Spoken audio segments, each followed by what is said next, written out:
All right, thank you, Mr. Chairman. As a committee, we continue to hear conflicting reports from TSA and pipeline industry stakeholders regarding the process and engagement throughout the issuance of 2 TSA security directives. Furthermore, myself and Ranking Member Graves, as well as Senate Homeland Security and Governmental Affairs Ranking Member Portman, sent letters to DHS OIG to review the process in which TSA insists a draft of the directives, which I ask unanimous consent to be entered into the record, Mr. Chairman. Without objection. Thank you, Mr. Chairman. I would just like to Ms. Newhouse, how would TSA evaluate implementation of the pipeline security directives? Thank you for your question, Ranking Member Graves. We continue extensive engagement. I think that's the hallmark of what we are doing in order to ensure continuous improvement.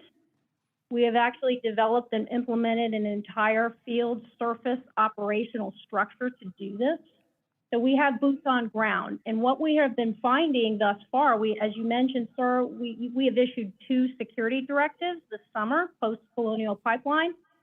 We're proud to announce on behalf of us and our stakeholders that all stakeholders that are subject to that directive have met all of the requirements in the very first security directive. It had very tight guidelines, communicated beautifully with us, very vocal, and frankly, very direct with us when they met challenges. Let me ask you about those challenges, if I could. What challenges have you identified during implementation? Well, I think the biggest one, and we've actually taken this to heart, is the definition of a reportable cybersecurity incident. And we have taken steps and a great deal of feedback to modify that definition to not include all potential incidents. Okay. We have narrowed that and focused that based on industry feedback.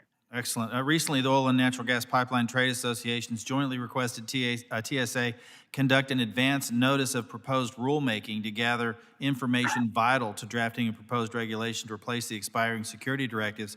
Ask unanimous consent for this letter to be entered into the record, Mr. Chairman.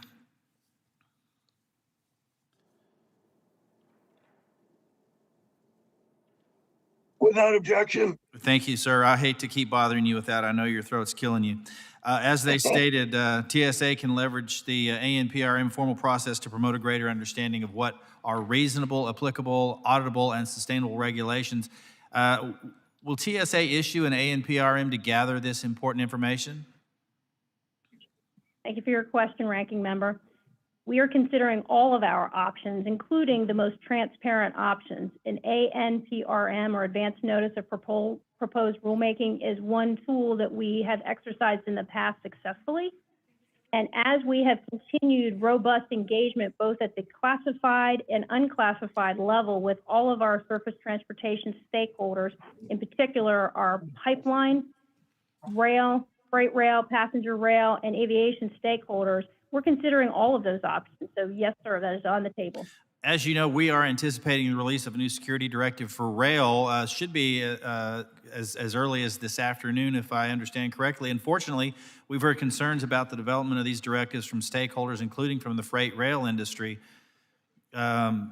At our previous hearing on cybersecurity and in a November 4th letter from American Public Transportation Association, which I also ask unanimous consent to be entered into the record. I apologize for that inconvenience one more time, Mr. Chairman. Without objection. Ms. Newhouse, how much stakeholder engagement has TSA conducted while working on these directives, and how is TSA specifically incorporating feedback into these directives? Thank you. Thank you, Ranking Member. We have continued robust engagement, and frankly, we have been working extremely closely with the United States intelligence community, our partners at CISA, and particularly Department of Homeland Security, DOT, Energy, and across the interagency to provide that background information, that threat information that is driving all of these requirements. As recently as this week, I, along with several of my top leadership here at TSA, have met with freight rail and passenger rail executives with a classified briefing in our facilities to show them what we're seeing, elicit inputs, and ask them for more inputs for either future requirements or other guidelines that we could issue together, vice us just telling them this is what they need to do. So we've been having some successful engagements. As a matter of fact, today, a number of pipeline individuals, CISOs, and other security personnel are receiving briefings as we speak. And we do have an apparatus around the United States to support those briefings, thanks to our law enforcement and intelligence community partners. Will you consider utilizing a federal rulemaking process for any future cyber requirements? I think his time has expired. Absolutely. Ranking member, all of those options are on the table.